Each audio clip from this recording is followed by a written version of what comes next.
What up, everybody? Welcome to the channel. I'm your host, Mike Fury, and I make informative videos just like this one. So please hit the subscribe button, hit the notification bell so you don't miss out on any future content. And welcome to the things that Fallout New Vegas does not tell you or doesn't tell you. And technically there's 10 of them, but I just decided to throw a little special one, so there's actually 11. And we're gonna start off with the special one right off the bat. Did you guys know that there's a graphic novel that happens to be a prequel of Fallout New Vegas? Yeah. It's called All Roads, and it actually ties straight into the area that we kind of start off in. So when you start off the game, obviously it's ain't that a kick in the head. Benny gets his hands on you, shoots you in the head, but Benny is traveling with the Great Khans, and it shows Benny's travels from New Vegas all the way up to the point that you meet him at the very start of the game. So when you guys watch the video some of you guys did watch the video, that Chance's knife, why it's called Chance's knife, why is there a grave called Chance's grave, why is there a Great Khan sort of location right next to the area where's Chance's grave, all of that is tied into the graphic novel story. I'm not going to spoil anything for it, but when you come over here, and you'll eventually see there's going to be enemies here, because there's always enemies here. There's going to be castadors. When you come up here, oh look, there's no castadors, there's no, okay, look at that, perfect. When you come up here and you find the not the shallow grave, you find the grave where it's Chance's grave, it shows what happened to Chance before the events, before you died, and who Chance was and what happened and all of that stuff. Pretty interesting stuff. Not a lot of games will. I wish more games did that, but BioWare does that too. There's Dragon Age graphic novels, there's Mass Effect graphic novels, but all of this ties into why there's so much blood here and everything. Everything ties up, and Benny was getting busy too. It's some pretty good stuff. So definitely special look for All Roads, the Fallout New Vegas graphic novel that happens to be a prequel. Check that out. It's great, and it's a small read. I think it's like around maybe 50 pages. So check it out. So number 9 would be, or number 10 in reality would be, you don't need 10 points in any skill. You don't need to invest that much into any skill. Reason being is because there's a doctor in New Vegas that will actually give you implants that will buff you 1 point in a specific area. So you never need to invest anything more than 9 points in any skill. Now, the next ones are going to be 2 specific ones. You don't need more than 5 points in perception, because perception kind of peaks at 5. After 5, there's really no real reason or anything in the game that will ever need you to have more than 5 perception. Now, what you could do is you could always have 5 perception and then add. The reason why I'm at 9 perception, just to let you guys know, you're like, what are you saying? He's at 9 perception. Let me take off this helmet real quick, and let me take off the hat. And I'm at 6. So you could get it up to 5, and then if you want to add the 1 point to make it 6, by all means add the 1 point at the doctors. But other than that, you really will never need more than 5 points at perception. 6 points if you're gonna just spend the caps on it, by all means. At number 8, you don't need more than 7 strength in general. Reason being is, again, implant will give you 1, but if you do the Big Empty or you do Old World Blues DLC, you'll get a perk called Strengthened Back, if I'm not mistaken, Reinforced Back. Let me make sure I find that bad boy. Reinforced Back, not Strong Back, not Strength Implant, Reinforced Reinforced Spine, not Reinforced Back. Reinforced Spine. Your spine is put back in your body because they actually probed you at the start of Big Mountain. I'm not going to get into that, but point is, you get +2 to damage threshold and +2 to strength. That's a big buff. So in total, if you just do the DLC, you'll get 2 points, and plus the actual point from the doctor, that's a whole other point. You're at 10. You're maxed out. And there's nothing, even if you get like stuff that will add more strength, it never shows up. Don't think that you're over buffing it, that the game will calculate it. No, it taps out at 10. So just leave it at 10. So you'll never need more than 7 strength. Luck is tied to casinos. So the higher your luck is, or the higher you're able to put your luck, which is why the lucky shades are such a strong item, The higher you can make your luck, the easier it is going to be to get jackpots. The faster you're able to do that, you'll eventually get the perk that all of the casinos, not the perk, you'll get the achievement that says all of the casinos have kicked you out. You are no longer allowed in any of the casinos in the whole entire game, which is a fun perk. It's almost bragging rights because a lot of people don't even care about that. But if you have high luck, the casinos will notice because you keep on getting jackpots in those specific areas. So make sure to get the Assassin Shades or the Lucky Shades. I'm the Assassin Shades. The Lucky Shades that are only available when you go through the Legion quest line, which will eventually get you their storage key, which gives you access to their storage unit or their storage, their storehouse or their warehouse. And then you're able to actually get the shades. They're on top of the bed. And yeah, just make sure you guys get that. And if you really want to get max out on caps, casino is the best way. High luck will get it done. In the game, you are gonna run around and find a lot of different ammo types. And there's 2 specific ammo types that don't actually have guns that are tied to them. Those 2 ammo types are gonna be the 223 that are actually part of the 556 ammo, the weapon class of 556. And the other one's going to be the 38 Special, which is actually part of the 357 Magnum class. So, for example, the Lalonge Carabine, also a video. Every single gun I'll show you guys or show off has a video attached to it. I love this weapon so much. The crosshairs are so good. Can I actually? Is that an enemy? That was an enemy, yeah. So look how fast the reload animation is. So yeah, this is a 357 that is actually able to use the 38 Special. And the 38 Special, once you look at the ammo class, so here's your regular ammos. This one actually does less damage, but also less conditioning as well. So for example, regular ammo types is always going to be 1.0 with regular conditioning. If you want to make less damage and also do less damage to the weapon, you can use the 38 Specials just to save up some ammo. This is especially useful for survival mode. Same thing for that gun, which is a 556, well, also assault carabines are 556s. There's a couple of weapons that do 556s, and this could also use, there's all hollow points, armor piercing, but they can use 223, and 223 does 80 to damage condition and does a little bit less damage, but again, the surplus 223 is really good. That gun is such a good gun.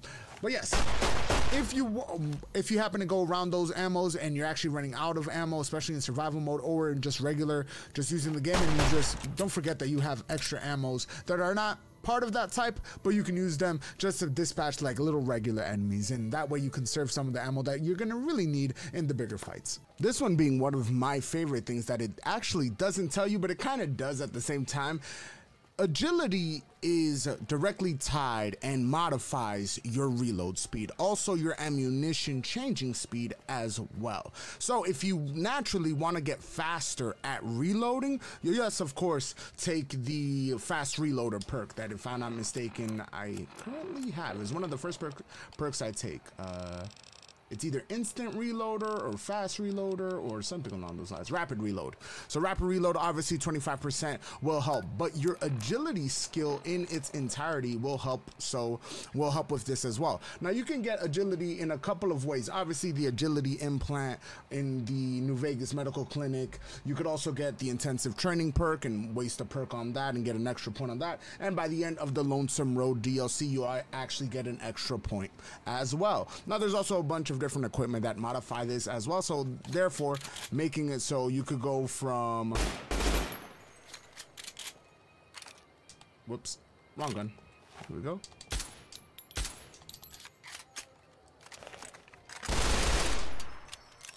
Just real fast reload animations.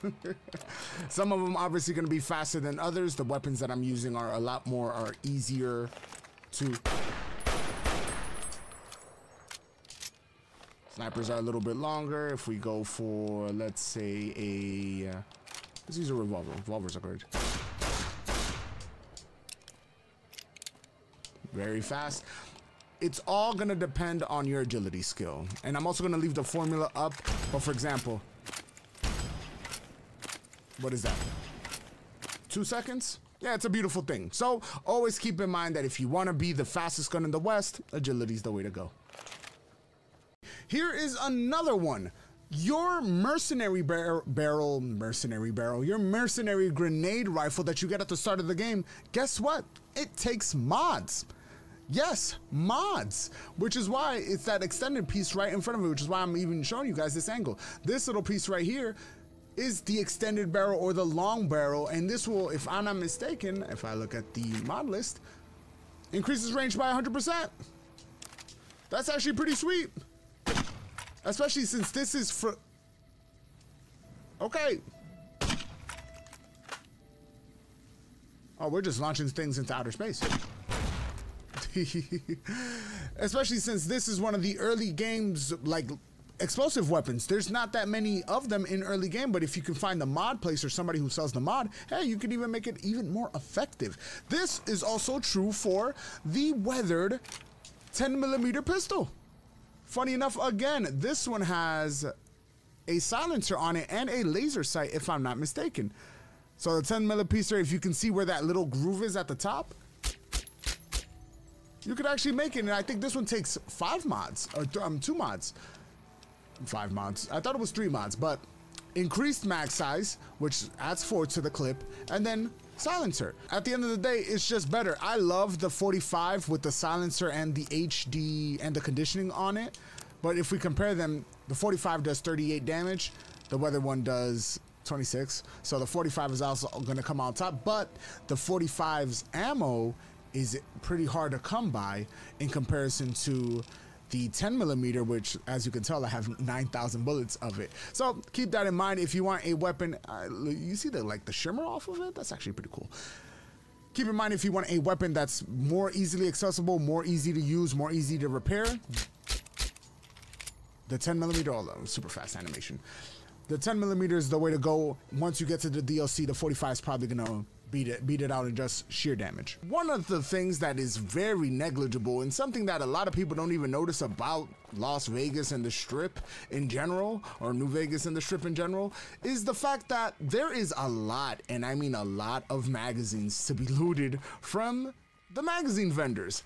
Now, the game doesn't tell you that these are available, they're just kind of like out in the open, but if you check each and every single one of them, you'll get a random magazine. And this is just helpful in general because, again, there's going to be moments in time where you need a particular skill and you previously saved, and you have a magazine that you could just go in and be like, okay, so I'm going to go in, for example, I need to repair something, right? I don't have the requisite skill, but that 10 might push you over the edge to the point that you could actually get that done. And they are free, and they don't weigh anything under the normal game mode. Now, if I'm not mistaken, I do believe that magazines in hardcore mode have a weight to them, but in regular game modes, yeah, just go ahead, just like mailboxes, just like you check mailboxes, come around, pick up all the magazines from the Strip, and then use them to your advantage. Boom, boom, boom. Now down to the last 2. Did you guys know that Stealth Boy is considered a drug in the game? So obviously the negative would be possibly ending up like Lily and being, or like any of the Nightkin, being schizophrenic and stuff like that. So obviously you don't want to take a lot, but that's not a real negative in the game. So, cause you can't, they'll never force you to become schizophrenic in a video game. I've never seen that before. Well, there's probably video games that have to do it. I think Senua's Sacrifice talks about that. Anyways, I'm getting sidetracked. Point is, it procs off of Chemist and procs off of Day Tripper. As I look at my notes, procs off of Day Tripper. I'm not gonna lie to you guys, sometimes I've been forgetting stuff.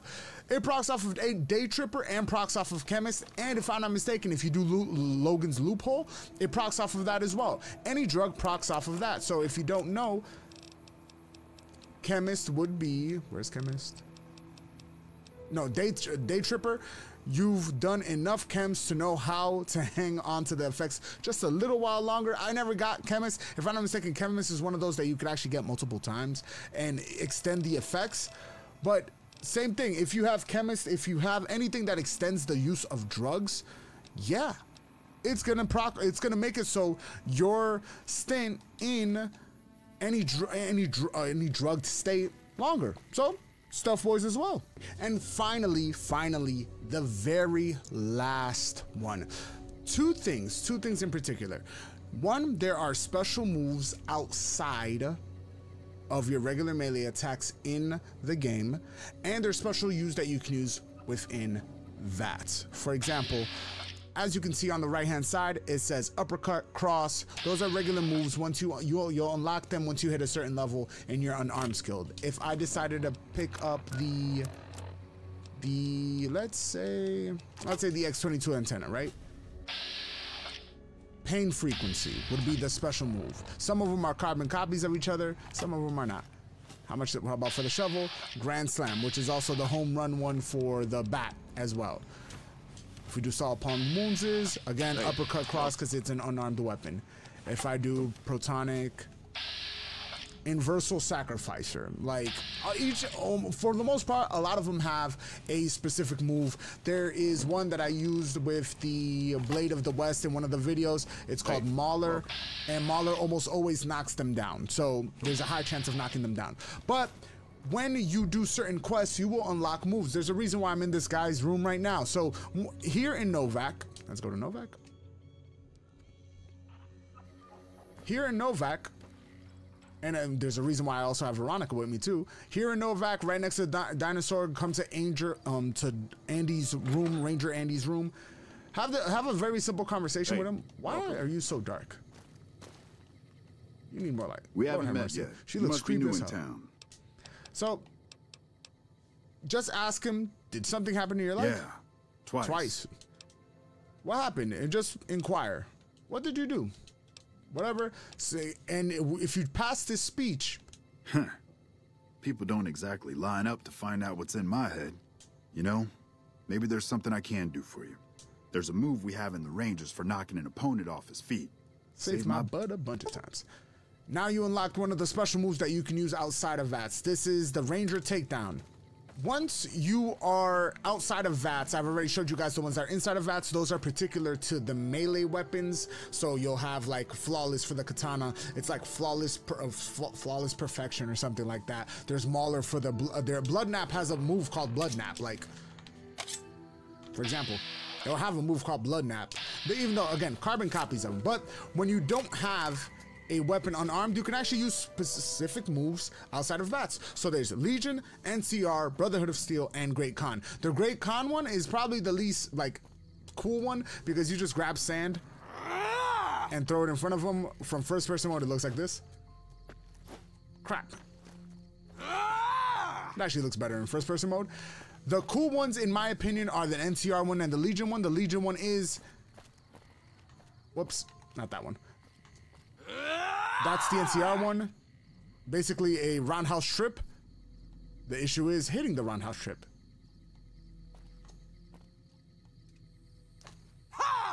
Lord have mercy. That was an uppercut. There you go. That's how you hit it. If I were to do...